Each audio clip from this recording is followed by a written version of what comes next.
Nós vamos dar início à reunião de hoje, né? E coube ao Dr. Gessé a discussão do artigo científico e logo em seguida a doutora Elisa, né, vai apresentar o caso clínico para que a gente possa fazer as discussões. Então, Gessé, fique à vontade, bom dia, vamos começar com a discussão.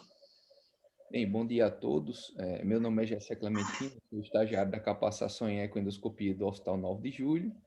E dando início à nossa reunião clínica de hoje, nós trouxemos um artigo para discussão, cujo título os senhores podem ver nesse slide, né? Desfechos clínicos para o tratamento endoscópico de Waldorf necroses estéreis e sintomáticas.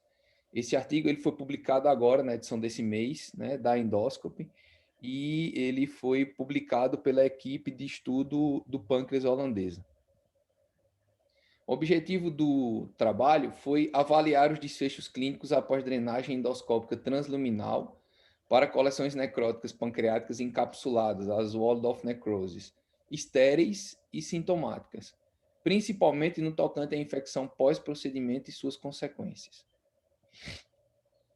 Nos métodos, trata-se de um estudo retrospectivo do tipo série de casos, multicêntrico, descreveu como multicêntrico, dois centros holandeses, dois grandes centros holandeses de pesquisa foram utilizados, né? Eles fizeram pesquisa na base de dados desses centros, buscando pacientes tratados de julho de 2001 a agosto de 2018. Apesar de ter sido um estudo retrospectivo com pesquisa em base de dados em prontuários, todos os pacientes selecionados eles receberam carta de consentimento para participação do estudo.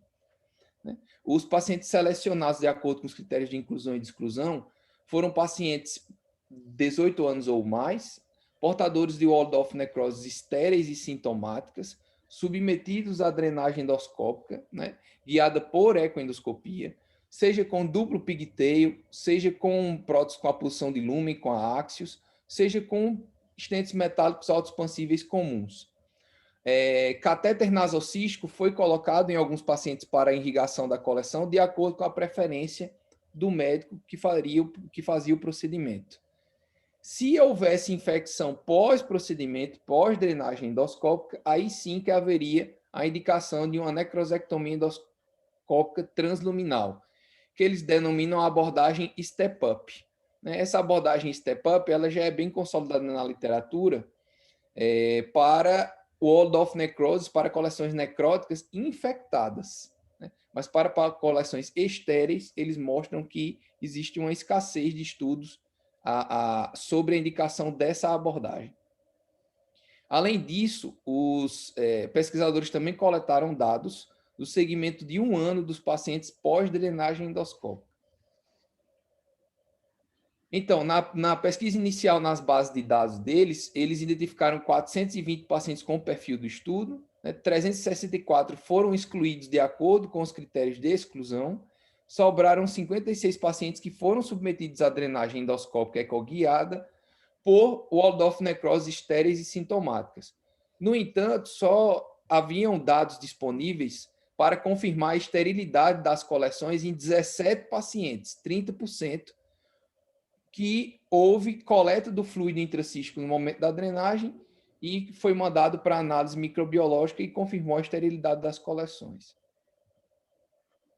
No tocante aos resultados, né, podemos destacar na demografia a idade, a mediana de idade dos pacientes participantes do estudo foi 55 anos. A principal etiologia da pancreatite foi biliar. O principal sintoma associado ao Waldorf necrose foi dor abdominal, seguida de sinais obstrutivos. Com relação às características radiológicas das coleções, a mediana do tamanho das Waldorf necroses foi de 13 centímetros. E os autores, eles ainda quantificaram a necrose que havia dentro de cada coleção e dividiram as coleções em 2 grupos. Aquelas coleções que tinham menos de 30% de necrose e aquelas que tinham 30% ou mais de necrose. Com relação às características do procedimento de drenagem endoscópica ecoguiada, a mediana do tempo entre a pancreatite o início da pancreatite e a drenagem endoscópica foi de 215 dias. 80% dos pacientes fizeram antibiótico profilático. Com relação ao stent usado na drenagem, a maior parte dos pacientes foi drenado com duplo pigtail. E o catéter nasocístico para irrigação das coleções foi colocado em 46% dos pacientes. Aqui nessas imagens, nós podemos ver a quantificação da necrose que eles fizeram dentro de cada coleção. Nas imagens do canto superior do slide, A, B e C, é mostrada uma coleção necrótica com menos de 30% de necrose no seu interior. Já nas imagens D, E e F, é mostrada uma coleção com mais de 30% no seu interior. No desfecho primário, que eles quiseram analisar os pacientes que tiveram infecção pós-drenagem endoscópica com indicação de necrosectomia, dos 56 pacientes submetidos à drenagem endoscópica, 41 foram submetidos à necrosectomia porque tiveram um quadro de infecção pós-drenagem endoscópica ecoguiada. E alguns desses pacientes que tiveram infecção e tiveram indicação de necrosectomia, eles precisaram de mais de uma necrosectomia ao longo do seu segmento, e também alguns deles precisaram de drenagens de coleções adjacentes à coleção principal, que não tinham sido drenados inicialmente. Então, por exemplo, seis desses pacientes tiveram drenagens adicionais percutâneas guiadas por catéter. 3 deles tiveram drenagens adicionais endoscópicas. Então, mais de uma drenagem endoscópica contando com a inicial. E um dos pacientes que foi submetido à drenagem adicional percutânea, ele teve que ser abordado por via retroperitoneal videolaparoscópica para desbridamento. A mediana de tempo entre a drenagem endoscópica e a necrosectomia foi de 5 dias. E a mediana do número de necrosectomias necessárias ao longo do segmento para cada paciente foi 2. Então, para cada paciente foi necessário pelo menos 2 necrosectomias ao longo do segmento. Já no tocante aos desfechos secundários, agora, por enquanto, inicialmente relacionados apenas ao procedimento, né? A mediana do número de intervenções que os pacientes foram submetidos, então cada paciente foi submetido a uma mediana de 3 intervenções, contando com intervenções endoscópicas, cirúrgicas e percutâneas. Já nas complicações, além da infecção pós-procedimento, que foi o desfecho primário, né, que foram 41 pacientes, 73% dos casos, houveram 3 casos de sangramento, em que um caso teve que ir para a embolização, não houve perfuração, migração do stent em um caso, colestase persistente, mesmo após a drenagem das coleções, um caso, e depois da resolução das coleções, um paciente voltou a ter o quadro de falência orgânica por um quadro de infecção pós-procedimento. Já nos desfechos secundários relacionados com o paciente durante o segmento, dos 56 pacientes que foram drenados por via endoscópica ecoguiada, 46 tinham dados nos prontuários do seu segmento e a mediana do segmento foi de 13 meses. Então, desses pacientes que tiveram segmento, a mortalidade foi de 2%, um paciente morreu pelo quadro de sepsis, né, de infecção pós-drenagem. 23 pacientes tiveram readmissão por conta dos procedimentos de drenagem e necrosectomia, 50% dos casos. A mediana de internação hospitalar foi de 12 dias. 87% dos pacientes relataram resolução dos sintomas após os 13 meses, né, de segmento. E 10 pacientes tiveram recorrência da coleção fluida peripancreática ou pancreática. Os stents transluminais, sejam eles plásticos, né, os pigtails, ou os metálicos, foram retirados em 30 dos 46 pacientes que foram seguidos, né, 65%, depois de uma mediana de 106 dias, pós-drenagem. E dos 10 pacientes aqui, né, 22% dos pacientes que tiveram recorrência da coleção, 9 deles já tinham tido seus pigtails retirados, né, e recorreram da coleção depois da retirada da prótese, né? E em 4 desses pacientes foi confirmada desconexão ductal no controle de imagem como a causa da recorrência da coleção peripancreática ou pancreática. Desses 41 pacientes que tiveram infecção pós-drenagem, né, estava disponível a cultura de 9 pacientes, 22%. E os agentes mais comuns eram Enterobacter de gram negativo e o Streptococcus de gram positivo. Por fim, nos desfechos secundários, os autores, através da análise estatística, eles buscaram uma associação de fatores de risco para a infecção pós-procedimento, né? E eles acharam com P significante 2 fatores de risco para infecção pós-drenagem ecoguiada, que foi a quantidade de necrose dentro da coleção necrótica, dentro da Waldorf necrosis. Eles viram que coleções com 30% ou mais de necrose, elas sim são um fator de risco para a infecção pós-procedimento de drenagem. E também a colocação do catéter nasocístico também se configurou como um fator de risco para infecção pós-procedimento.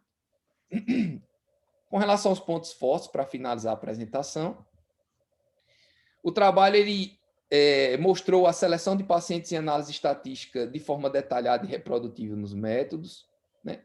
Apesar de ter sido uma pesquisa retrospectiva em base de dados, como eu já falei anteriormente, todos os pacientes receberam carta de consentimento, tendo a oportunidade de desistir da participação do estudo se desejado. Apesar de ter sido um estudo transversal de caráter exploratório, ele analisou relação causal entre os fatores de risco e a incidência do desfecho, né? Algo que geralmente só é testado nos estudos longitudinais. E atualmente ele é o estudo com a maior amostra envolvendo pacientes portadores de Waldorf necrosis sintomáticas e estéreis, tratadas com essa abordagem STEP-UP, ou seja, primeiro a drenagem endoscópica e caso infecte, aí sim que está indicado a necrosectomia. Os pontos fracos do estudo. O desenho do estudo ele tem baixo nível de evidência científica. Os procedimentos eles foram pouco detalhados nos métodos do trabalho. Isso pode refletir mudanças nos procedimentos de drenagem e necrosectomia dos centros ao longo, né, dos anos, que poderia impactar nos desfechos. O desenho retrospectivo ele resulta em perda de dados importantes, como a coleta de material para cultura. O antibiótico profilático administrado em cerca de 80% dos pacientes poderia ser um fator de confundimento para a análise da infecção pós-procedimento. No entanto, ele não mostrou associação com a incidência de infecção pós-procedimento quando eles analisaram fatores de risco para o desfecho. Como não houve estratificação da amostra pelos centros participantes, né, pequenas discrepâncias entre os dois centros poderiam impactar nos desfechos. E houveram conflitos de interesses da maioria dos autores do trabalho. Então, obrigado. Aí é um gráficozinho que ele colocou lá no Abstra para resumir os principais resultados do trabalho deles. Muito bom, Gessé, parabéns pela apresentação. Acho que a apresentação foi bem sensata, bem didática e mostra exatamente aquilo que a gente pensa. Bem rapidamente, só queria fazer alguns comentários, né? E que me chamaram bastante atenção, que é o seguinte: na verdade, nós iniciamos as drenagens por endoscopia, onde a gente fazia única e exclusivamente seguindo o abaulamento, e em praticamente 1996, 1997, mas eu já tinha visto em 1991 o professor Liguri ter feito esse tipo de procedimento. E na Escola Paulista de Medicina, junto com o Dr. Ângelo Ferrari e também junto com o Dr. Hermelindo Della Libera, inclusive foi tese do Dr. Hermelindo, a gente fazia o quê? A gente olhava o abaulamento, com o duodenoscópio, a gente, com uma alça de polipectomia, a gente perfurava esse abaulamento. Quando começava a sair líquido, a gente tirava, né, a parte de dentro, a parte metálica da alça, deixava o catéter, passava um fio guia e passava as próteses. Naquela ocasião, a gente única e exclusivamente passava uma prótese. E o que chamava bastante atenção é que, invariavelmente, ou numa taxa não negligenciável de pacientes, aproximadamente 30%, quase 40% desses pacientes tinham processo infeccioso. ou seja, eles tinham que ser reabordados para a infecção e a gente trocava a prótese, lavava o conteúdo, quando a gente fazia esse tipo de procedimento. Até tiveram alguns pacientes que foram operados. Com o advento da ecoendoscopia, a gente passou a fazer esse procedimento com mais tranquilidade e a gente já, nesse momento, a gente deixou de ter uma complicação que era a perfuração. Porque, às vezes, com o colangio, com a colangio, a gente, às vezes, nós tivemos alguns casos de perfuração. Isso realmente era descrito. E isso já deixou de acontecer com a ecoendoscopia. Bem como também o sangramento diminuiu, mas a gente não tinha indícios a respeito disso. Agora, esse trabalho chamou bastante atenção, e isso até depois eu queria saber algumas coisas a respeito disso, Gessé, que eles notaram que quando você deixa o dreno nasocístico, né, eles tiveram grande quantidade de infecção. E realmente o dreno nasocístico nada mais é do que a inserção simples de uma prótese. Então, a minha pergunta em relação à metodologia que foi usada, nem sei se o trabalho tem isso, como eles faziam? Eles entravam dentro da coleção para limpar a coleção ou não limpavam a coleção? Ou eles só colocavam o dreno e tiravam e saíam fora? Como é que foi essa sequência? Porque uma coisa que me chamou bastante atenção foi a quantidade de infecção que eles tiveram. Por exemplo, nós não temos essa quantidade de infecção porque a gente aborda de uma forma bem agressiva. A gente introduz o catéter, faz uma dilatação, entra dentro da coleção e limpa a coleção. Então, eu queria saber se eles têm alguma coisa, se eles falam alguma coisa sobre isso, Gessé. Chefe, quando eu li esse trabalho, deu vontade de apresentar para a gente discutir, chamou a atenção porque a metodologia deles, o método deles fazerem a drenagem da coleção é diferente da que o senhor faz, né? Eles fazem a abordagem passo a passo. Então, por exemplo, tem um Waldorf necrosis estéril, né? Que não tem nenhum sinal de infecção, mas o paciente está sintomático. Aí eles indicam a drenagem, mas eles fazem a drenagem do jeito que o senhor disse que fazia antigamente lá na Paulista. Exatamente. Eles chegam, mesmo a coleção tendo necrose, ela está estéril, eles drenam a coleção, colocam os pigteios, ou a áxios, ou a prótese metálica autoexpansível ali no orifício, e deixam drenando, acabou o procedimento, e alguns médicos, ainda depois de fazer isso, ainda colocam uma sonda nasocística, né, uma sondinha lá dentro do cisto para ficar irrigando a coleção, não no momento do procedimento, mas posteriormente com o paciente internado, eles ficam fazendo isso com um dreno nasocístico. Caso o paciente tenha sintomas, quadro clínico infeccioso posteriormente à drenagem, né, é que eles indicam a necrosectomia, que o senhor sempre faz. Eles entram, dilatam o orifício, entram dentro da coleção e aí sim fazem o desbridamento, lavam e retiram aquele material, aquele material necrótico. Né? Então, eles viram que quase 50% dos pacientes, mais de 50% dos pacientes dele, né, 41% aqui que eles 73%, na verdade, foram 41 pacientes de 56. Nossa. Então, em 73% dos doentes que eles faziam a drenagem simples no começo, evoluíam com infecção e eles tinham que abordar de novo para fazer a necrosectomia. Chamou a atenção porque o senhor faz o procedimento no tempo único, né? O senhor entra, drena a coleção, amplia o orifício, dilata, já entra, já faz tudo no mesmo procedimento. Então, provavelmente é por isso que o índice de complicação e de infecção posterior, que é observado lá no 9 com o senhor fazendo dessa forma, é menor do que o deles. Isso que você acabou de falar é muito importante. Por exemplo, uma das coisas que nós observamos é exatamente... Naquela época, quando a gente começou... Por isso que eu quero contar a história daquela época. Naquela época, a gente não dividia, tudo era pseudocisto. A gente não dividia Waldorf necrosis e pseudocisto. Só depois, vocês sabem muito bem, a classificação de Atlanta, que eu acho essa uma das melhores classificações da qual nós tivemos a oportunidade de participar, é que é o seguinte, nós temos as coleções agudas, tanto necrótica quanto as coleções agudas, que são menores do que 4 semanas, e o pseudocisto e a Waldorf necrosis, que é depois de 4 semanas. Quando você faz esse tipo de tratamento, um pseudocisto, né? Que não são exatamente aquelas imagens que você mostrou, aquelas imagens que você mostrou são realmente de Waldorf necrosis, você não tem tanto quadro de infecção. Mas quando você tem debris no interior, a simples colocação da prótese, sem a exploração da coleção ou com a inserção de um dreno nasocístico, com certeza vai infectar. E é exatamente essa, como a gente não sabia na época, mas essa é um pouco menor, era o nosso número, porque a gente misturava as doenças, né? Pseudociste e Waldorf necrosis, a gente só tratava as coleções peripancreáticas, mas a gente não tinha esse conceito. Então, a gente aprendeu bastante com esse conceito de como tratar, de como manejar. Então, nesse caso, por exemplo, você vê nitidamente que realmente, eu acho que nós estamos no caminho certo. Ou seja, quando você tem uma coleção, você entra e já drena.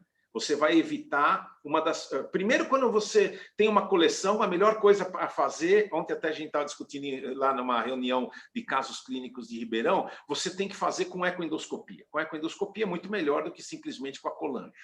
Porque você evitaria, a priori, já diminuiria a incidência de duas complicações, a perfuração e o sangramento.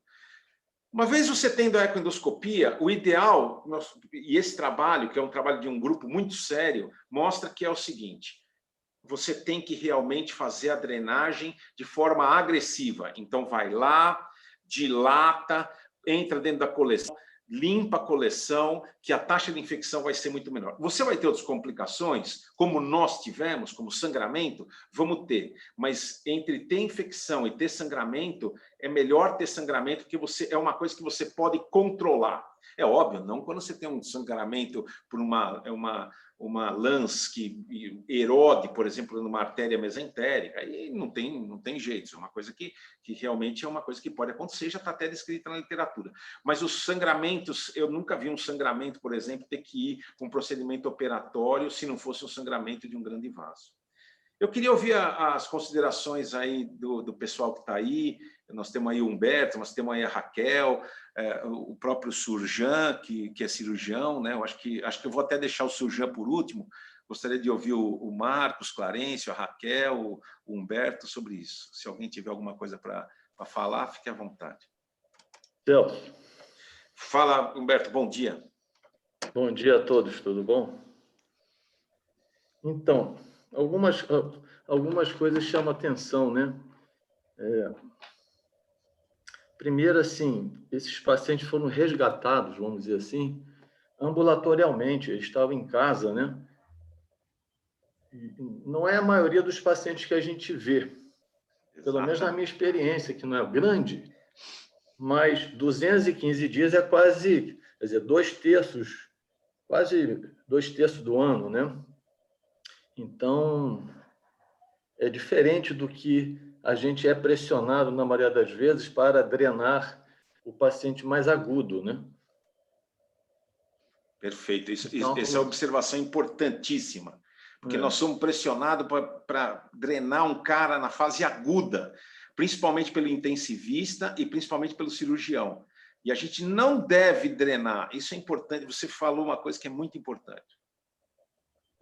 A segunda coisa, essa questão do catéter de irrigação ser um fator de infecção, é curioso porque isso vai contra até os princípios cirúrgicos, né? A gente sabe que tem uma coleção, tem um abscesso, tem uma área desvitalizada, o que se faz irrigar é uma coisa que a gente sempre aprendeu, né? Irrigar, lavar, manter fluxo. Isso é uma coisa que realmente estranha. Em relação ao catéter, na literatura, é uma controvérsia muito grande se realmente se deve fazer uma irrigação nas primeiras 24 horas após a abordagem da coleção, ou se não, e se isso não resolve. E até mesmo a irrigação com peróxido de hidrogênio, que em alguns trabalhos relatam que isso limpa mais as áreas de necrose naqueles pacientes que você vai fazer 2 ou 3 sessões de necrosectomia. Então, assim, por outro lado, também, se o Gessé puder mostrar depois, foram poucos os pacientes que ele isolaram os germes, mas não foi, a grande maioria não teve só gram negativo. A gente pensar numa infecção do próprio tubo gastrointestinal. né? Teve gram positivo também, né? Teve streptococcus, ó, 7 pacientes, né, com streptococcus. Então, assim,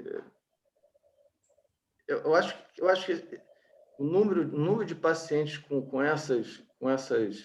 esses dados são pequenos para a gente formalizar uma conclusão, quer dizer, não dá para tirar muita conclusão disso aí. Agora, em relação à drenagem de próteses, a maioria foi de prótese plástica, né? Quando a gente sabe que, apesar dos trabalhos mostrarem que a prótese plástica ou prótese metálica autoexpansiva, tipo a LANS mesmo, os trabalhos são um pouco conflitantes, que os resultados, alguns trabalhos mostram que é melhor com a prótese metálica e outros mostram que é melhor, que é indiferente com as próteses plásticas, né? Mas eu não me lembro, se você se lembra, alguém, o Celso, se esses trabalhos compararam o percentual de necrose. Eu acho que isso que é importante. Qual é o percentual de necrose? Você pegar um paciente com 10% de necrose, botar uma prótese plástica e comparar isso com um paciente com 40% de percentual de necrose e botar uma LANS e os dois resolverem, você não pode dizer que a prótese plástica resolve igual a LANS.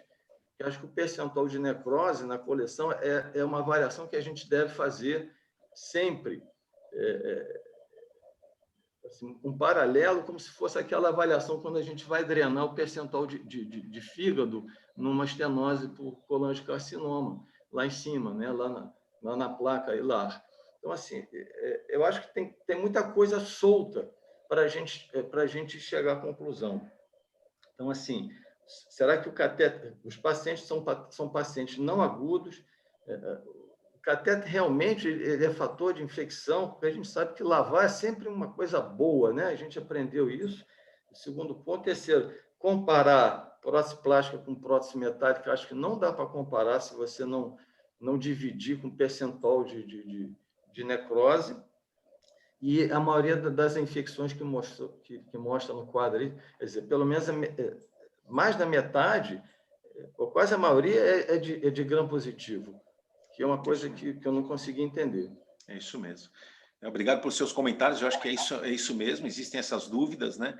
E esse trabalho mostra exatamente isso quando a gente pega uma série de casos que foi feita aleatoriamente, uma série histórica, né? Então, esses são os problemas de um trabalho histórico como esse daí. Mas, muito provavelmente, eu vou te falar o que eles fizeram em relação ao dreno nasocístico. Eles perfuraram com uma agulha de 19 gauges, passaram um fio guia de 0,035 e logo em seguida passaram o dreno nasocístico. Foi isso que eles fizeram. Eles passaram um dreno nasocístico. Então, o que acontece? Você injeta água, então a quantidade de água que você injeta no interior da massa, você não consegue colocar para fora. Então, muito provável, porque a infecção é nítida, né, Humberto? Você só tem uma infecção numa coleção quando essa infecção não é bem drenada. Ou seja, se você não drenar bem, é isso que acontece. E eles mostraram exatamente isso. Na minha concepção, esse trabalho mostra um ponto fundamental. Quando você tem uma coleção, você tem que drenar bem. Se você não drenar bem, você vai ter infecção. E esse é o conceito que eu tinha. Para mim, esse trabalho prova exatamente isso. É isso que eu penso em relação a ele. E corroborando aí que você está falando, né, que a gente está discutindo, a ideia do multigate, né, da drenagem de vários portais como um fator de melhora, de aceleração da necrosectomia, ou seja, da evolução do paciente, né? Exato. Então, assim, eu acho que tem alguns pontos bem soltos aí no trabalho para a gente chegar à conclusão assim, será que um paciente em casa com uma coleção de 8, 10 centímetros, um tanto sintomático, será que a gente, vamos para o hospital, resgata o paciente e vamos te drenar? E você vai no percentual, você vai fazer uma infecção depois, é o que o trabalho mostra. Exatamente. Se mexeu, vai infectar. Então, assim, se é para trazer o paciente de casa, mesmo que ele tenha algum sintoma, exato, e esse tem mesmo sintomas, até por outras causas, eu acho que tem que aperfeiçoar essa drenagem para você poder resgatar o paciente. Concordo plenamente. E você vê que são 2 centros bem conhecidos, né? Sim, que pesquisam muito em pâncreas. com colegas de renome e foram quase 10 anos aí para eles fazerem 46 pacientes, não é isso? Exatamente. Eu queria ouvir os comentários aí do Marcos Clarence, ele tem algum comentário para fazer, da Raquel, que está aí com a gente. Bom dia a todos. Celso. Primeiro as damas, ladies first, claro, Raquel. Claro. Bom dia a todos. Um prazer estar aqui com vocês de novo. Então, eu também concordo com o Celso que uma vez você abordando essas coleções, você tem que ser bastante agressivo, e acredito que é o que está sendo feito aqui no nosso meio. São mais agressivos, ou com o número de próteses plásticas pigtail em maior quantidade, quando não é disponível as autoexpansivas. Mas me lembrou o tempo passado, a colocação do cisto, do dreno nasocístico, que era, quando nós começamos a fazer, isso era a rotina, mas havia uma rotina também de, a partir do 4º, 5º dia, nós começávamos a fazer controle pelo dreno. Nós injetávamos até contraste para ver a redução, e se havia sinais de obstrução, era rapidamente feita uma nova intervenção. Isso há muito tempo atrás. E volta e meia, realmente, com frequência, esses drenos que não são calibrosos, são fininhos, obstruem com uma certa facilidade. Você mantinha-se em lavagem, irrigação e aberto. Nós não temos colocado mais esses drenos nasocísticos nessas drenagens, porque elas são mais agressivas, como o Celso colocou. Outro ponto interessante deste trabalho é a indicação da drenagem.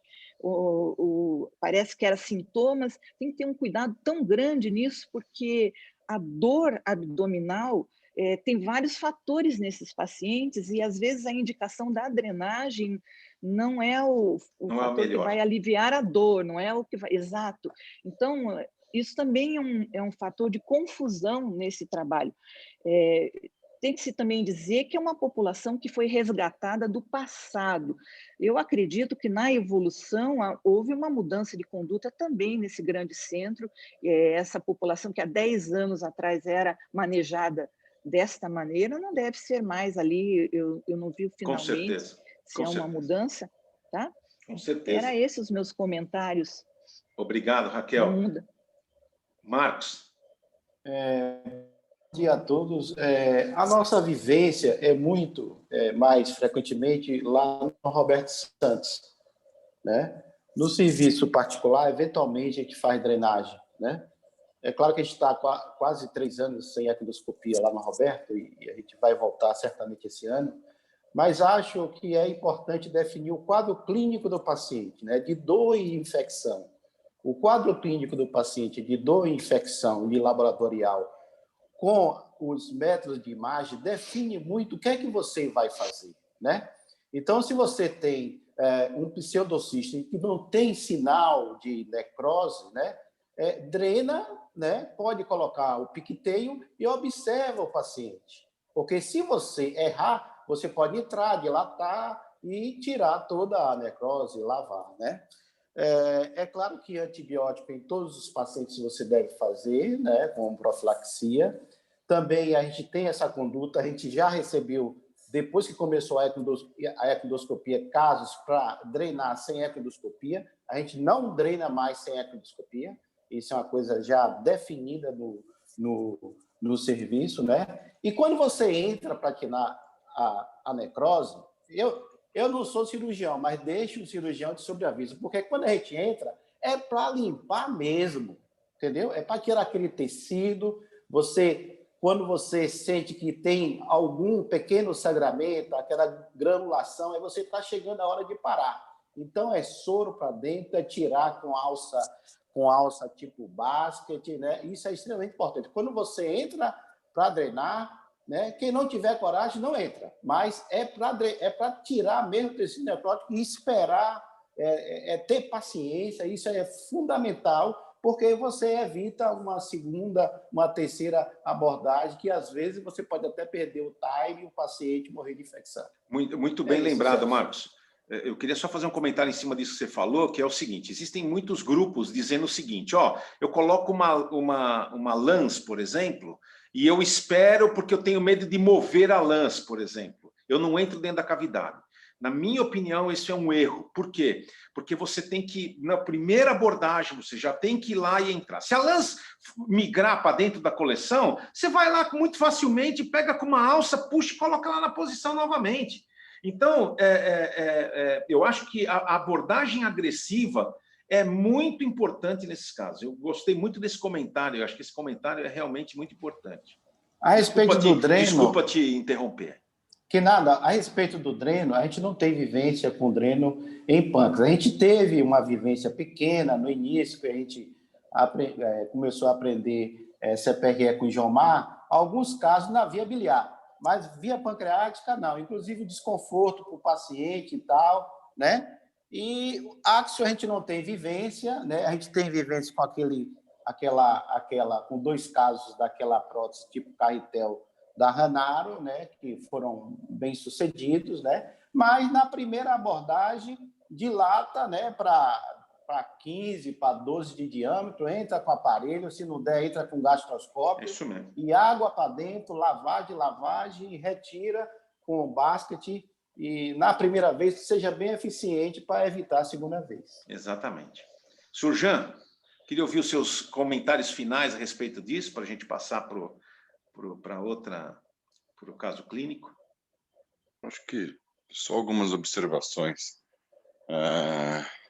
Evolução histórica disso, né? Estou falando como cirurgião. Hoje em dia a gente tem alguns conceitos que já são bem antigos e são bem claros. Não mexer na fase aguda, né?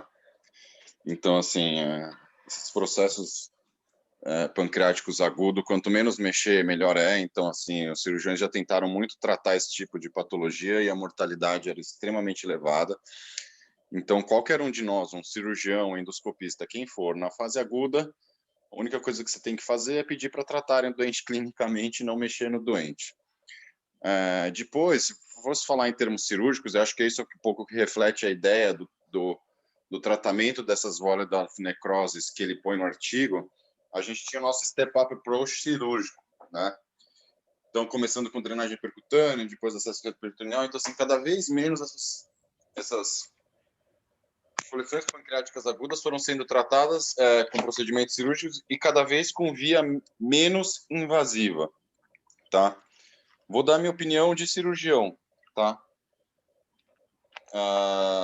Qualquer coisa que tenha um tecido desvitalizado tem que se fazer debridamento. Então, assim, eles foram fazer essa ideia deles de ir fazendo a mesma coisa, um step-up approach, nesse tipo de patologia. A hora que você tem tecido desvitalizado e você invade uma coleção, você vai contaminar, invariavelmente. Só comentando com o Humberto, assim, eu sei que tem muito essa tradição de lavar dreno, passou um dreno, lava o pigtail. Eu nunca lavei um dreno na minha vida. Eu tenho um colega que trabalha comigo, que é o Sérgio, que ele adora lavar dreno. Eu falo para ele sempre a mesma coisa. Você só lava dreno numa coleção que está mal drenada. Então, Exato. Mesmo aquelas drenagens transparietais, TPH, que volta e meia o pessoal da intervenção passa no quarto do doente e lava o dreno, eu nunca fiz isso na minha vida. E toda vez que começa a ter problema e começa a lavar dreno, TPH, eu já fico contando os dias para eles terem que redrenar, né? Então, assim, acho que na hora que você acha uma coleção que tem necrose dentro, você tem que fazer o debridamento. E quanto mais ampla for a drenagem, melhor vai ser para o doente. Na minha opinião, o tratamento cirúrgico desse tipo de paciente se resume a 2 coisas. Complicações pelo tratamento menos invasivo, quer seja ele endoscópico ou percutâneo, ou realmente naqueles casos que o doente está se perdendo o controle da situação, se reservar o tratamento cirúrgico para esses pacientes, mas com um prognóstico péssimo. Recentemente eu vi um colega veio discutir um caso comigo, tal, realmente não tinha muita outra chance, tinha que entrar na barriga do doente, até ofereci para o colega, falou, me chama que eu entro com você. Ele acabou não me chamando, foi operar o doente, não conseguiu nem abrir a barriga.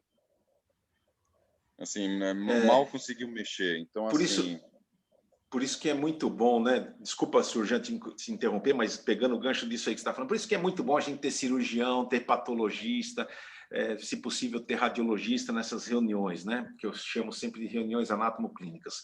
Eu, do meu tempo de cirurgia, eu me lembro muito bem, né? Você me corrige se eu estiver errado, Surjão, mas no meu tempo de cirurgião, que já faz bastante tempo, a gente dizia que tem 2 tipos de cirurgiões. Aquele que é o chamado lavador, que cria um pequeno buraco, um pequeno pertuito para fazer uma drenagem, um abscesso, e aquele que não era o lavador, ou seja, sem lavagem. Ele simplesmente ia lá e drenava, mas drenava muito bem drenado. Eu acho que esse conceito que você deu como cirurgião, para nós, é muito importante. Por isso que você tem que ter esses conceitos na sua cabeça muito bem enraizados. E você sabe que, por exemplo, nós temos hoje uma experiência muito grande com drenagens tanto de pseudocisto quanto Ollendorff necrose. Nós estamos levantando aí todos os casos, inclusive fizemos parte de um trabalho multicêntrico. Nós temos mais de 120 pacientes tratados. E depois que nós começamos a fazer esse tipo de procedimento, em todos eles nós fizemos a dilatação e a entrada dentro da massa, como o Marcos Clarencio falou. A nossa taxa de infecção é menor do que 1%. A nossa taxa de sangramento é maior do que 20%. Mas a nossa taxa de infecção praticamente inexistiu. Coisa que você vê nesse trabalho, quando é feito daquela forma, você tinha 73%. Desculpa só te interromper nisso aí, você já pode terminar. Ô, Celso, Oi. Celso, deixa eu só fazer um gancho aí do comentário que o Surjan, porque senão eu vou sair daqui como lavador, né? E isso não.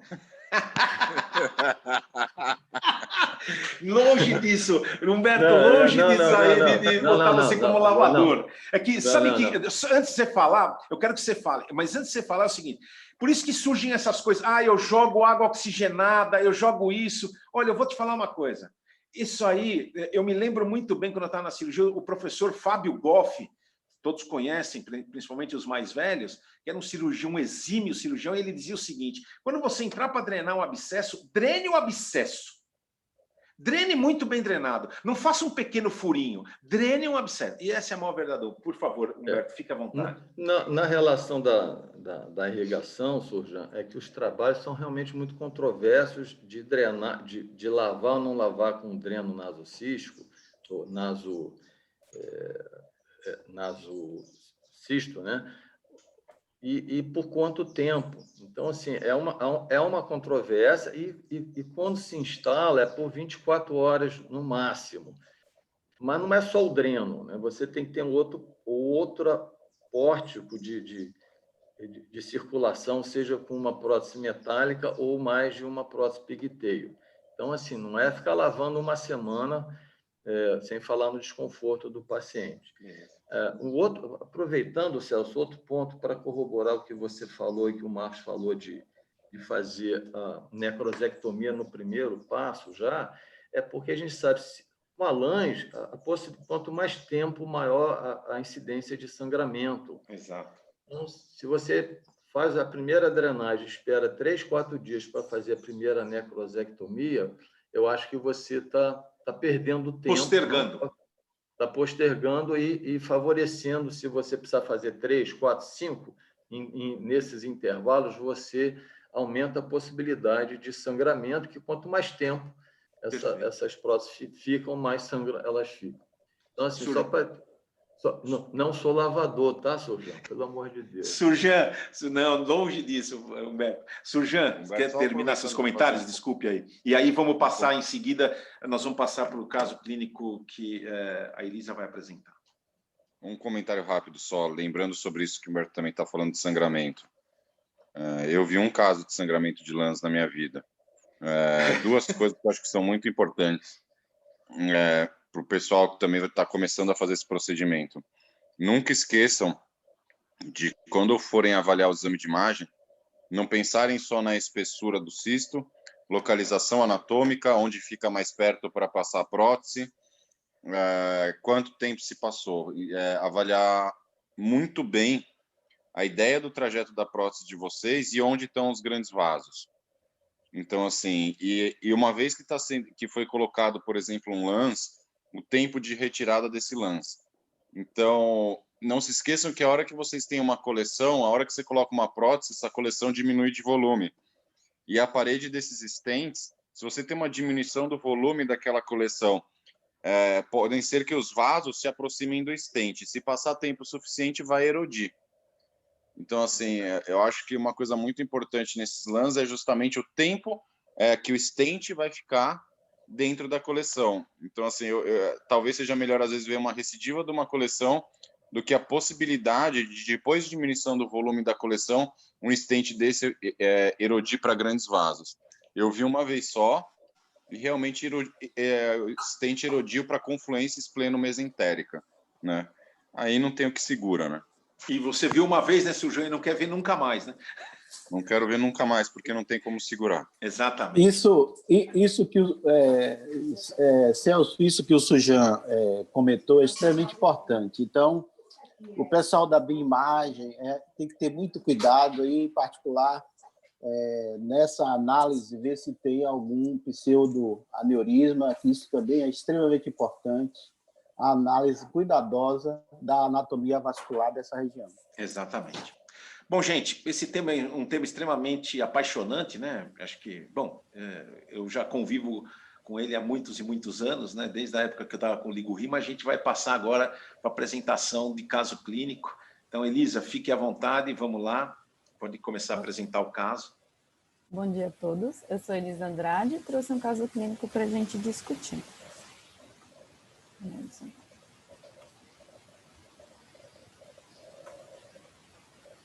Não, tá.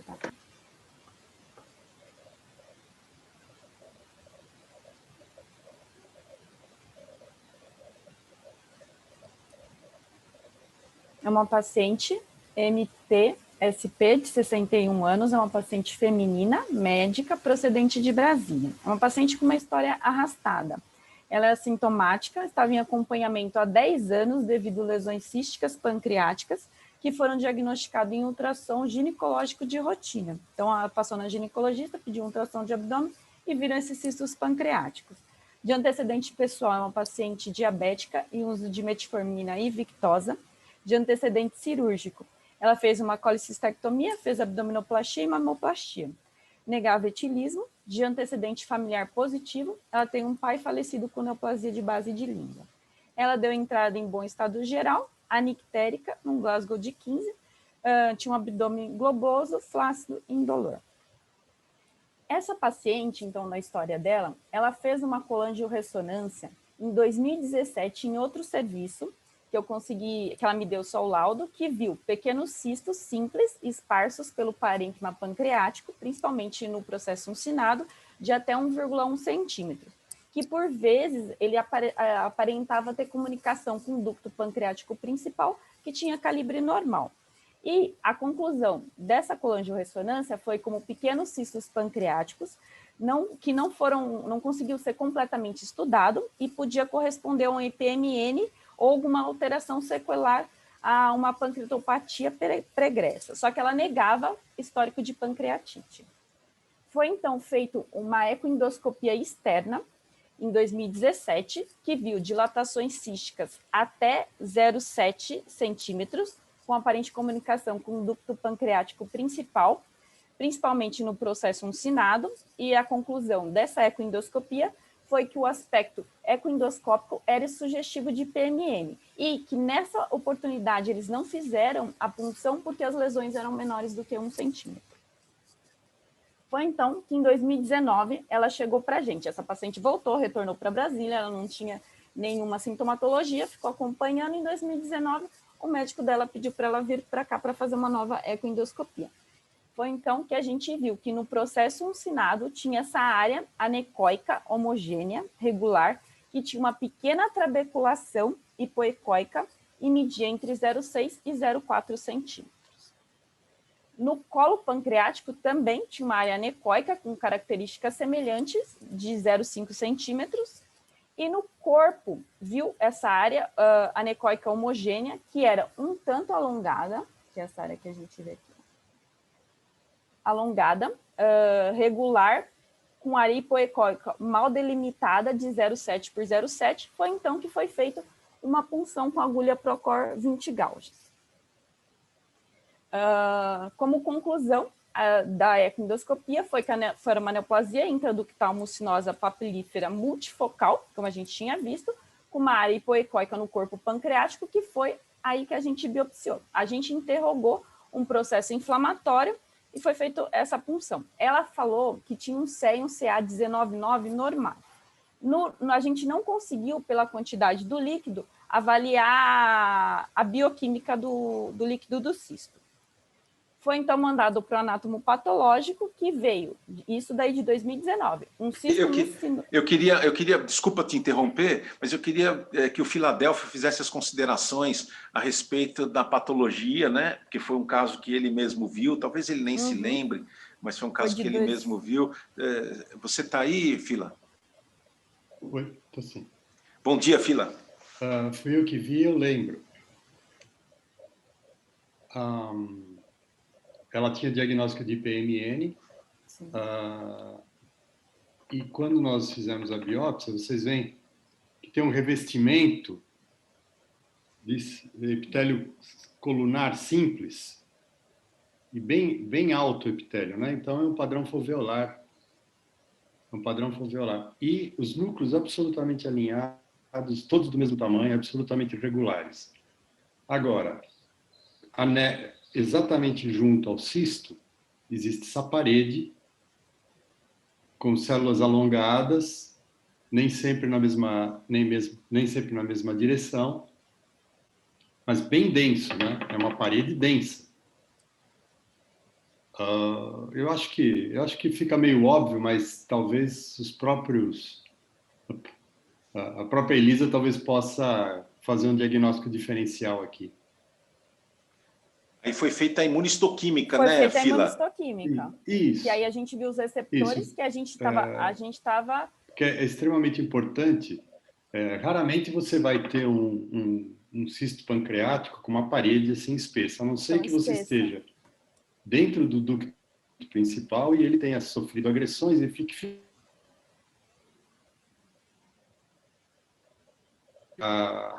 As células tinham uma distribuição irregular, não é homogênea, certo? Então é isso, você faz a imunistoquímica para identificar os receptores de estrógeno e progesterona, né? Portanto, eles, em sendo positivos, vão classificar o estroma como estroma de padrão ovariano, que é o caso, não é?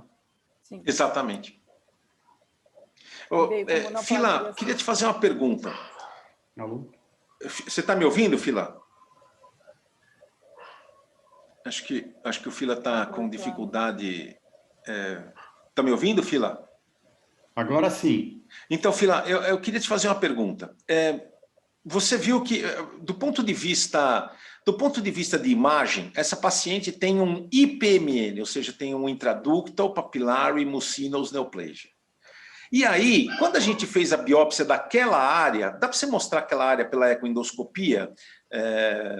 Você vê que tem uma área alongada, você vê que essa área é a mesma área que a gente viu em 2017, esse exame de 2020 agora, né? Esse é de 2019, esse 2017 é externo. Vai ter o de 2021, doutor.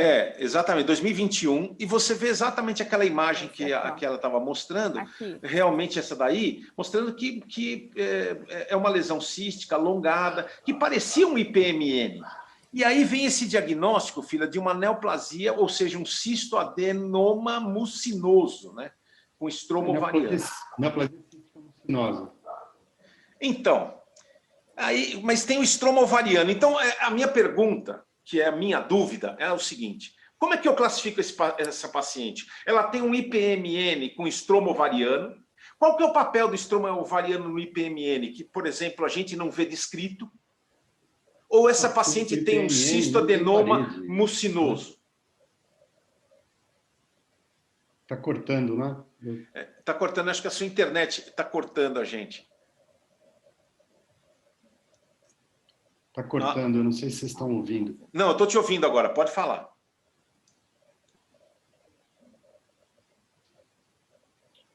Alô? Está cortando, eu não estou ouvindo vocês. Você está me ouvindo, Fila? Agora sim. Então é o seguinte, a nossa dúvida é a seguinte, isso aqui é um IPMN com estroma ovariano ou isso aqui é um cistoadenoma mucinoso?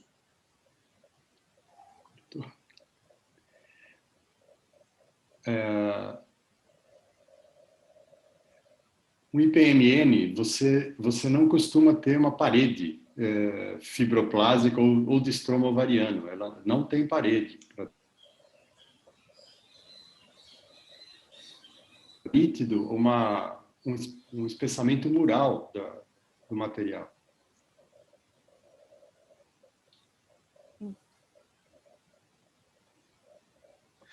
Nós estamos realmente com dificuldade. Eu não estou ouvindo vocês. E nós estamos realmente... Deixa, então, Fila, nós estamos, infelizmente, com dificuldade. Pode continuar, então.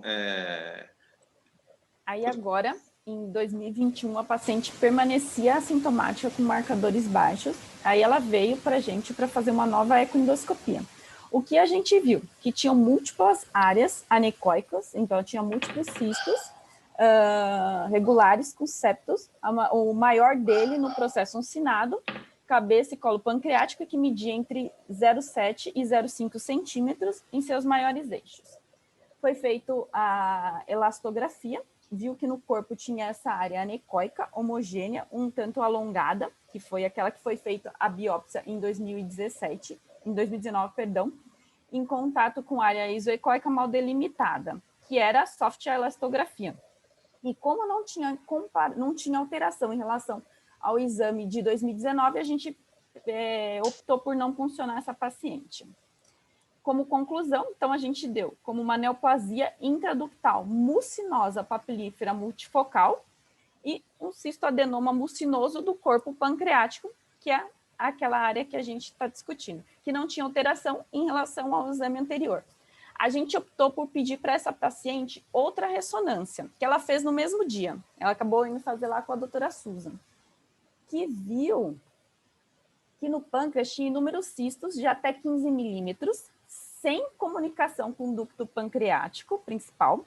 A maioria deles tinham paredes finas e sem septos. Deixa eu daqui a pouco dar uma pausa aqui para a gente ver. Aí vocês estão vendo o pâncreas, né? No processo unciforme, sem realce pós-contraste. E o destaque que ela deu foi para aquele cisto alongado que a gente viu no corpo pancreático de 1,3 por 0,5, que tinha paredes finas e lisa, e pequena imagem nodular com 2 milímetros sem comunicação, e sem realce pós-contraste. Vamos subir bem devagarzinho para a gente poder avaliar. Tem outro vídeo.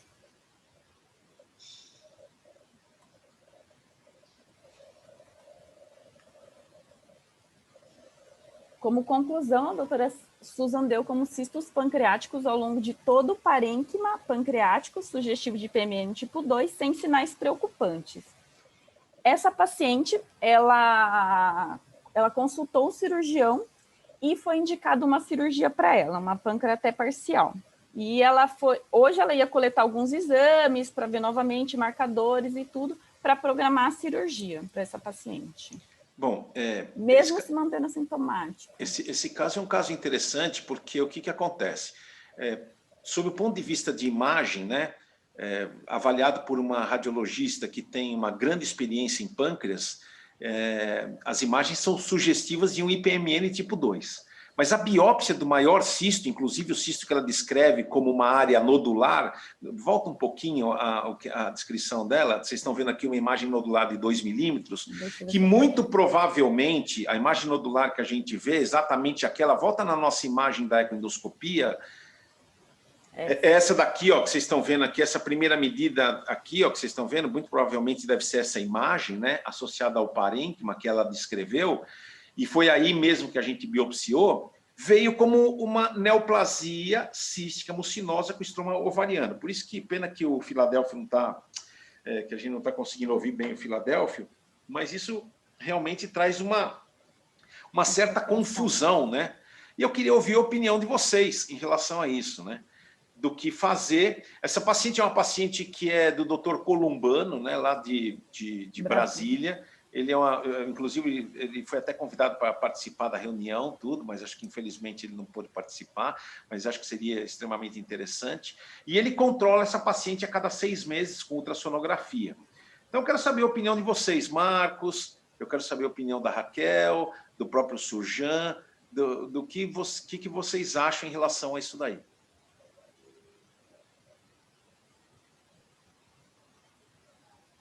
Dengue.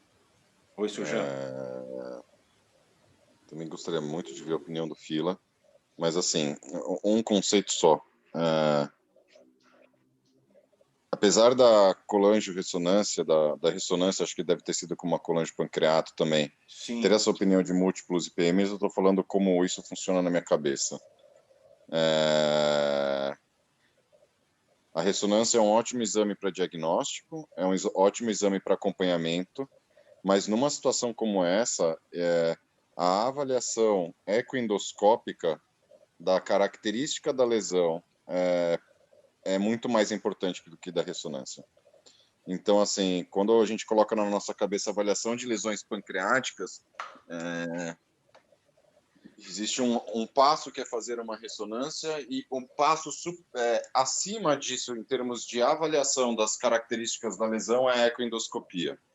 Então, assim, apesar da ressonância falar que todas as lesões são sugestivas de IPMN, essa imagem que vocês estão mostrando agora, acho que levanta um pouco uma suspeita de que talvez não seja só um IPMN essa maior lesão. E, além disso, vocês contaram com um diagnóstico por anatomia patológica, que pena que ainda não pode comentar. Então, se você fosse perguntar para mim no que eu fiaria a minha conduta agora, eu fiaria na impressão da colangio e da anatomia patológica, da ecoendoscopia e da anatomia patológica, não da ressonância. Então, acho que esse é um conceito, estou falando pelo menos como nós cirurgiões encaramos a coisa. Tá?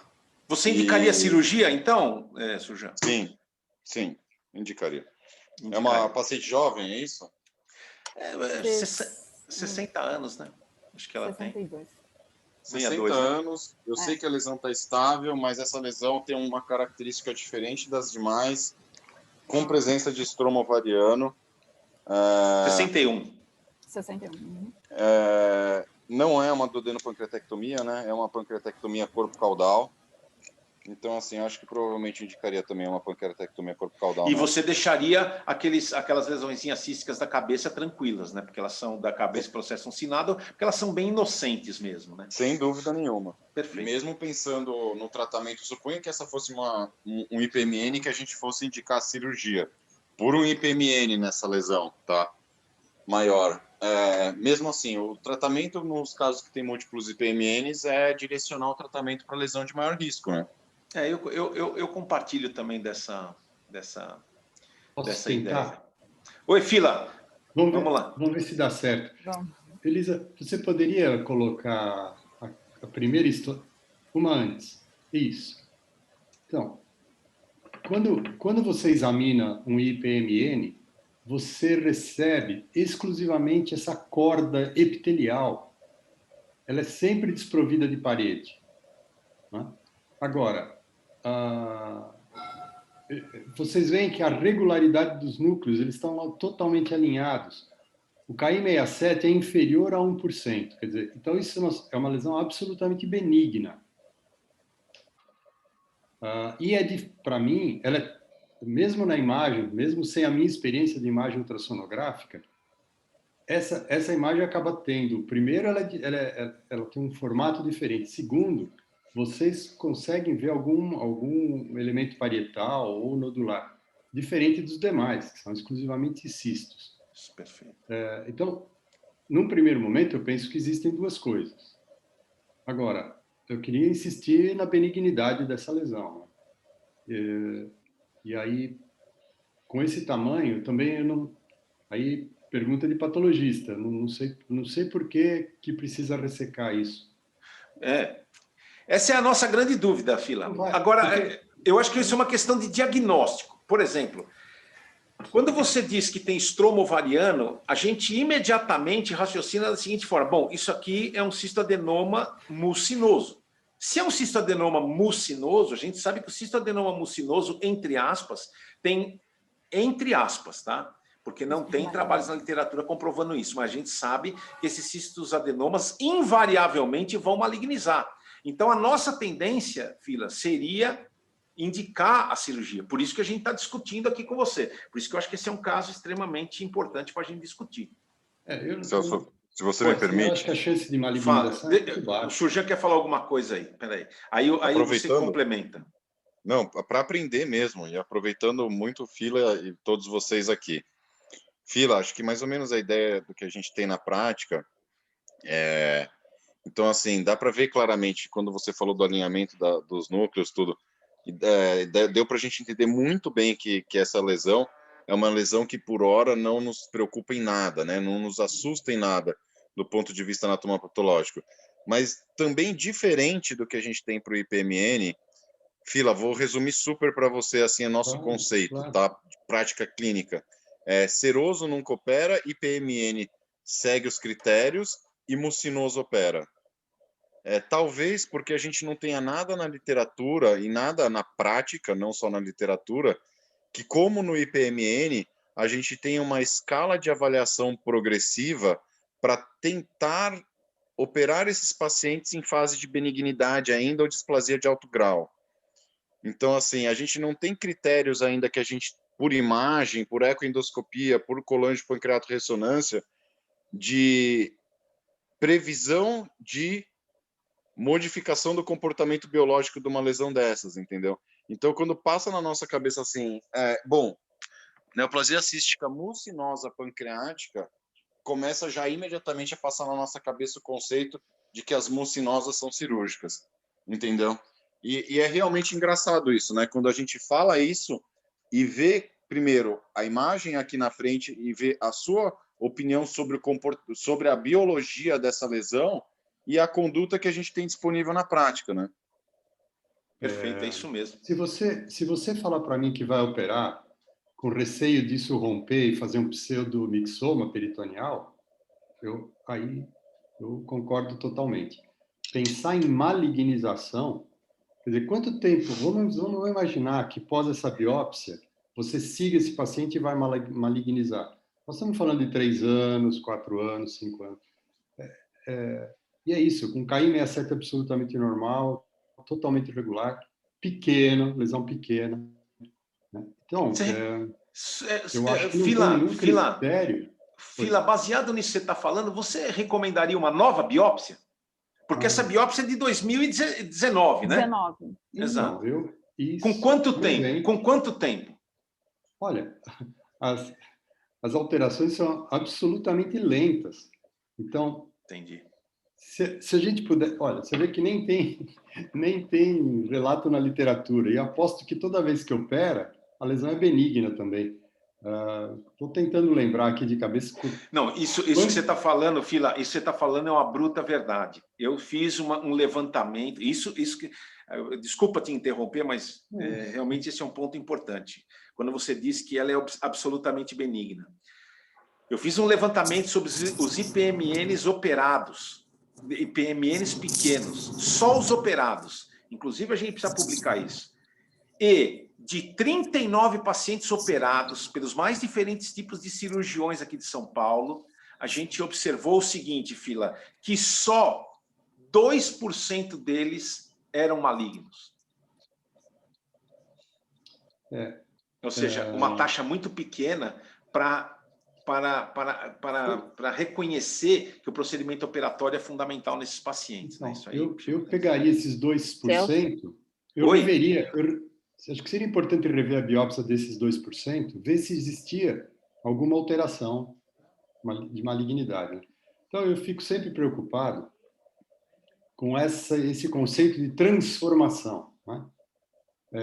Eu acho, assim, com tudo que eu vivi aí, se ele for maligno, ele nasce maligno. A chance de você observar ao longo do acompanhamento uma mudança estrutural, citoarquitetural, absolutamente difícil.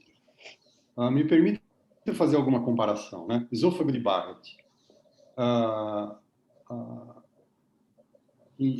eu via mais ou menos assim, de 1.000 biópsias para cima por ano de esôfago de Barrett. E assim, não tinha absolutamente erro nenhum. Você imaginando que eu já era uma amostra viciada, porque eu recebia os casos para revisão, era um caso por ano de malignidade, um caso. Perfeito. Tá? Agora, transformação, você acompanhar o doente com Barrett ao longo do tempo para esperar malignizar, eu acompanhei os casos do Wilson Polar, a tese dele, e depois a gente começou a acompanhar os pacientes por 10 anos. Nenhum caso virou neocâncer, nenhum. Adenocarcinoma de cólon, pólipo pediculado, nenhum com malignidade assim, avançada. Ele tem 4 centímetros de tamanho, ele tem meio centímetro de invasão. Agora, se ele for um adenocarcinoma, se ele for uma lesão deprimida, ele é maligno. Com 2 milímetros, 3 milímetros, ele é maligno já. Por isso que ele invade em menos de 2 anos. Quer dizer, aquela história, vou rever o paciente a cada 4 anos, pronto, perdeu a janela. Então, assim, ele é maligno no começo. Então, se eu visse atipia agora, nessa biópsia, pronto. Aí assim, no mínimo, ele é in situ, borderline, então opera. Agora, aqui, para a gente até fazer uma ideia clara, por exemplo, essa paciente é muito legal, conversei muito com ela. Eu acho que se a biópsia não for causar dano, eu acho que seria um ótimo modelo para você falar assim, vou acompanhar, deixa eu ver se maligniza. Aposto que ela vai morrer de outra coisa. Tá certo. Celso, Muito bom. Oi. Celso, isso tudo é uma demonstração que essa afecção IPMN é uma afecção ainda muito cheia de pormenores e segredos. Eu acho que a gente tem ainda muito que aprender sobre essa afecção, né? E quando tem um patologista numa discussão como essa, faz a gente refletir mais ainda se realmente estamos mandando muitos pacientes para operar, né? Casos como quando existem critérios bem definidos, aí tudo bem, né? Eu também, como Sujan, queria saber a opinião do professor Fila a respeito do ponto de vista anatopatológico, para a gente definir. Mas a minha tendência também é repetir a biópsia desse paciente e definir com ela, eu acho que a senhora pode morrer de outra coisa. A possibilidade disso aqui malignizar é infinitamente pequena. Então, isso é uma demonstração que essa afecção ainda é uma afecção cheia de interrogações. A Raquel, acho que queria falar alguma coisa, Raquel? Eu queria falar que, a princípio, o que o Sujan falou faz bastante sentido e é a conduta que nós tomamos, em geral, quando é feito um diagnóstico de neoplasia cística mucinosa, pelo esse conceito de evolução para neoplasia, sendo um cisto localizado no corpo, cauda, e numa paciente com status operatório muito bom, a tendência é indicar cirurgia. E até eu estou animada com esse conceito do professor Filos, de que talvez a gente esteja indicando demais. Mas a tendência, o conceito que nós temos definido é que numa paciente que tem um bom status operatório, principalmente que seja localizado em corpo e cauda, e o terceiro ponto nessa senhora é que ela é médica, né? A gente já sabe que médica é aquele problema de acontecer coisas absurdas, né? Inesperadas, isso mesmo. Mas a tendência, o conceito geral, que talvez a gente tenha que sentar e refletir novamente, com essa opinião do professor Filos, é se nós não estamos realmente indicando demais. Mas, num primeiro momento, eu tomaria essa conduta também, de indicar cirurgia. Perfeito. Ô, Celso. Oi. Tem uma dúvida aqui. Dentro dos guidelines que a gente vê, né, a minha experiência, você sabe que é muito pequena, mas dentro dos guidelines, o tamanho do cisto mucinoso é um dos fatores de indicação de cirurgia, assim como algum fator tipo nódulo dentro do cisto, né, intramural. Então, essa paciente, você consideraria que ela não teria, pelo tamanho, não teria um fator de indicação cirúrgica, por exemplo, né, falando, e pelo nódulo teria, mesmo com a biópsia dando benigno? Então, eu vou te falar uma coisa, por isso que essa discussão me incorporou bastante coisa em relação a isso, né? Ontem mesmo, o Columbano me ligou para dizer o que fazer com essa paciente. E eu tenho realmente muita dúvida, mas agora, eu vou ser bem sincero, eu dirimi um pouco as minhas dúvidas depois que o Filadélfio deu esses conceitos e eu concordo com ele. Veja bem, quando você tem o aporte de um patologista, é que nem ontem, na reunião do pâncreas, quando você tem um aporte de um radiologista dizendo, é isso, quando você tem um aporte do patologista dizendo, realmente é isso, a chance de malignização é muito pequena, agora eu vou te falar, eu estava tendencioso a tratar cirurgicamente essa paciente, pelo fato dela ser médica, ela ter mais filhos, 2, 3 filhos médicos, o marido é médico. Falei, putz, acho que eu vou indicar o procedimento operatório para essa paciente. Mas eu acho que ela está muito bem obrigada, não custa nada eu tentar fazer mais uma biópsia, né? Para controlar e para acompanhar. Então, eu agora, depois dessa discussão, estou mudando um pouco a minha postura em relação a essa paciente. Eu acho que a gente pode aguardar mais um pouco, porque ela tem todas as provas normais, o CA199 dela sérico é normal. Eu acho que realmente o Fila me convenceu de acompanhar mais um pouquinho essa paciente. Mas eu confesso que a minha tendência era igual a do Surjan, né? Era de operar essa paciente. Eu acho que é uma situação dramática, porque os livros estão mandando operar e nós vamos dizer assim, puxa, podemos acompanhar, mas enquanto a gente não começar a não acompanhar e depois comparar realmente os achados operatórios, porque a imensa maioria continua benigno depois de operar, não muda, né?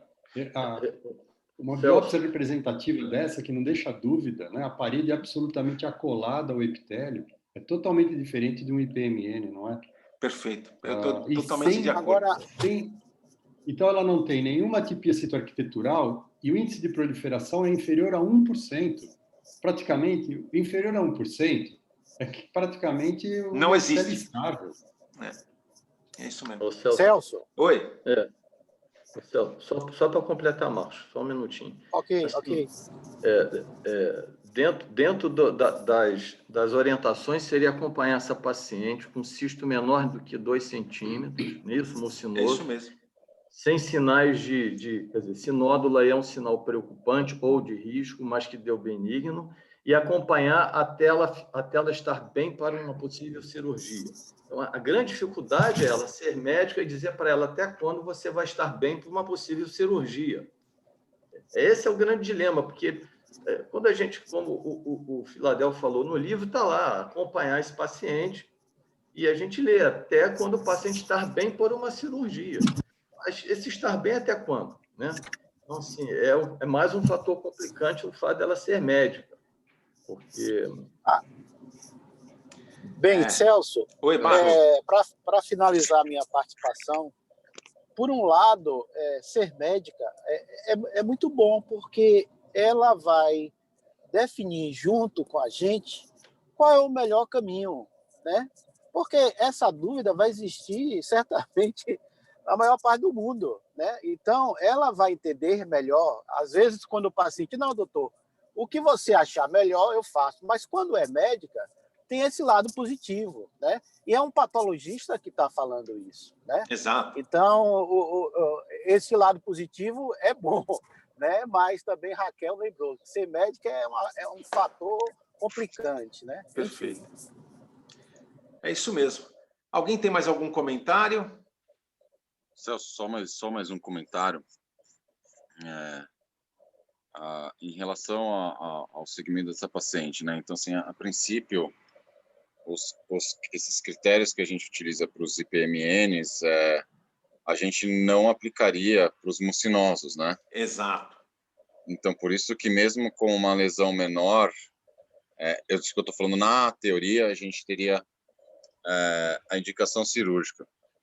Geralmente, a gente sempre ouve que essas lesões, é muito comum a frequência de displasia de baixo grau e de baixo grau para cima nos mucinosos, né? Mais de 70% com displasia de baixo grau e, a partir daí, 10% com displasia de alto grau, né? E uma porcentagem já de pacientes com lesões malignas. O que faz a grande exceção, eu acho, desse caso, e isso que é super interessante contar com o Dr. Fila, e assim, vou ser sincero com vocês, eu gostaria de ver uma nova amostragem dessa paciente, que é isso, por que geralmente essa tradição na literatura de se indicar a abordagem cirúrgica para todos os mucinosos? Porque a incidência de displasia de baixo, médio e alto grau é muito grande, principalmente de médio e alto grau, uma porcentagem significativa. Mas nesse caso em específico, a gente tem uma amostragem de tecido de que é uma lesão realmente bem benigna, né, vamos dizer assim. O que foge um pouco da média, porque a gente tem de amostragem de tecido de neoplasias císticas mucinosas. Uma coisa que eu queria deixar uma ressalva, Celso, é quando a gente fala, por exemplo, você comentou, né, que só 2 casos tinham adenocarcinoma na casuística, né? É lembrar que a gente busca tratar IPMN quando esses pacientes têm displasia de alto grau, né? Então, assim, quando esses 2 casos perdeu, né? Os casos que a gente perdeu, né? Já é a derrota, né? Exato. São 2 casos que a gente já tem adenocarcinoma na peça e adenocarcinoma ductal de pâncreas, adenocarcinoma de pâncreas, não ductal, perdão, já reserva demais o prognóstico, né? Então, assim, eu não tenho a menor dúvida de que talvez a gente ainda opere muito paciente de pâncreas. E vocês veem que, na prática, eu faço exatamente isso, né? Tipo, eu sempre peço a opinião de vocês e não opero um único doente sem amostragem de tecido ou discutir com vocês antes.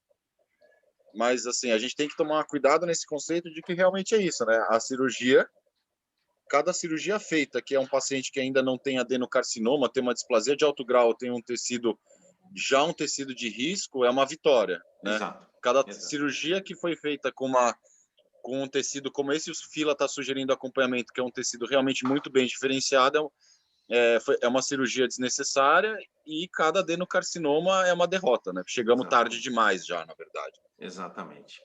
Isso que você falou é importante. Bom, eu vou dar um briefing aqui desse caso, né, para a gente terminar a reunião, que é o seguinte: esse caso, baseado nos conceitos atuais, com essa biópsia, os livros falam que a gente tem que simplesmente operar essa paciente. Mas uma coisa é verdade, a biópsia foi representativa de uma lesão pequena, tá? Apesar de uma descrição de nódulo, a própria Susan, na radiologia, disse que não tem sinais preocupantes, e baseado no anatomopatológico, a gente pode dizer o seguinte: olha, podemos controlar essa paciente, imaginando até que essa paciente não vá nunca ter um adenocarcinoma.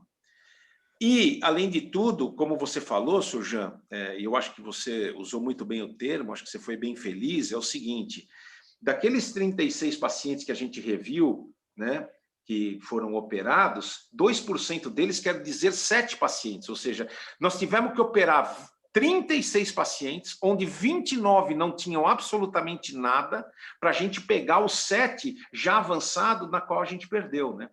Então, realmente, isso chama bastante atenção, mas... A gente tem que acertar a nossa mira, né? Exatamente, a nossa mira não está boa. Não deixar chegar no adenocarcinoma e parar de operar paciente que não precisa de cirurgia, né? Exatamente, exatamente. O que não está fácil, né? Mesmo os guidelines, eles falham. Isso aí, eles falham mesmo. Mas, Ardengue, olha que coisa interessante, né? Olha que coisa interessante. Até quando a gente fala a Susan direcionou um laudo pensando em IPMN, né? Exato. E falando de... não direcionou para uma mucinosa, né? O que a gente está fazendo exatamente nesse momento, né? Com a opinião do Fila, a gente está acertando a nossa mira. Exato. Então, a gente está discutindo não operar um paciente com neoplasia cística mucinosa de pâncreas, né? Exato. O que não é uma conduta tradicional. A gente está fazendo exatamente isso, né? Com uma forma multidisciplinar, calibrando a nossa indicação, né? Exatamente. E eu vou direcionar mesmo para fazer uma nova biópsia, e depois a gente vai rediscutir esse paciente. Bom, gente... Celso, Eu estou achando que Surjan queria ser clínico, mas terminou sendo cirurgião, né? Não, é Foi que um o cirurgião. acidente, Marcos, foi um Boa. acidente. Não, é que o Surjan é um cirurgião, eu posso dizer aqui com Como deve tranquilidade, ser. é um cirurgião da nova geração que realmente é muito estudioso e ele faz uma coisa que eu vejo poucos cirurgiões fazerem, que é longe. Eu estou falando isso, como eu já falei para ele pessoalmente, ele faz clínica cirúrgica, né? Ele não faz corte e costura, ele não opera só. Isso, não, o cirurgião sabe, eu já falei isso para ele pessoalmente. Isso realmente a gente. E não é só ele, tem outros. O pessoal que trabalha com ele também é muito bom. Ele vem de um grupo muito forte aqui, né? Que é do pessoal do professor Marcel Machado, né? Do Marcel Altran.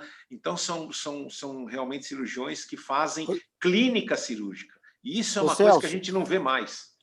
Amanhã a gente vai ter uma reunião para definir a grade do nosso curso de outubro. Certo. E a gente tem que inserir um tema para o Surjan apresentar, viu, Surjan? Vamos apresentar. Para você ser conhecido na Bahia. Vai ser você e Ivete Sangalo. Você e Ivete Sangalo.